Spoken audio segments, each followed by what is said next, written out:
এসো নিজে বদলাই, দেশ বদলে যাবে। সুখী সমৃদ্ধ ও সম্ভাবনাময় সিরাজগঞ্জ গড়ার লক্ষ্যে যমুনাপাড়ার কৃতি সন্তান হাজী আব্দুস সাত্তার দূষণমুক্ত সিরাজগঞ্জ শহর গড়ার লক্ষ্যে প্রতিনিয়ত কাজ করে যাচ্ছেন, এটা আমরা অবগত আছি। তো এখন আমরা কথা বলবো সেই যমুনাপাড়ার কৃতি সন্তান হাজী আব্দুস সাত্তারের সঙ্গে। রাহিম, আপনাকে আমি ধন্যবাদ জানাই যে আজকে সাত সকালে আমাদের এই পরিষ্কার পরিচ্ছন্ন অভিযানের সাক্ষাৎকার দেওয়ার জন্য। আপনারা জানেন আমরা প্রতিনিয়ত এই পরিষ্কার পরিচ্ছন্ন কাজকাম করে থাকি এবং সমাজের ভালো কাজগুলো করে থাকি। পরিষ্কার পরিচ্ছন্নই মানে এই শহর আমার সবাই মিলে যদি পরিষ্কার পরিচ্ছন্ন থাকি, এতে কি আল্লাহ পাকও খুশি হবে, এই দেশও ভালো হবে, সমাজও ভালো হবে, শহরও ভালো থাকবে, আপনারাও ভালো থাকবো। আমরা চাই সকলেই মিলে আমরা পরিষ্কার পরিচ্ছন্ন এবং ভালো কাজগুলো করব।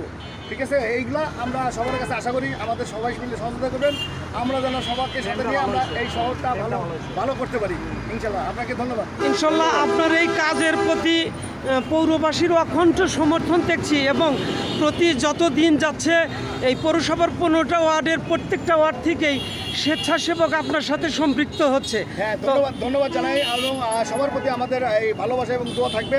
আমাদের এই ভালো কাজের সাথে সবাই সাড়া দিচ্ছে, সবাই সহযোগিতা করতেছে। সিরাজগঞ্জবাসীকে এবং সারা বাংলাদেশের মানুষকে আমাদের পক্ষ থেকে, আমাদের এই মানব কল্যাণ সমাজের পক্ষ থেকে ধন্যবাদ জানাই, দোয়া করি তারা সবাই মিলে এই দেশ ভালো থাকুক, সবাই মানুষ যারা আছে সব ভালো থাকুক। পৃথিবীতে যা কিছু আল্লাহ সৃষ্টি করছে সব মানুষের জন্য। পৃথিবীতে যুগে যুগে নবী রাসূল পাঠাইছে তাও মানুষের জন্য, আল্লাহর দেওয়া বিধান তাও মানুষের জন্য। এই মানুষের জন্য আমরা সবাই মিলে যেন কাজ করতে পারি। রাজনীতিও মানব কল্যাণের জন্য।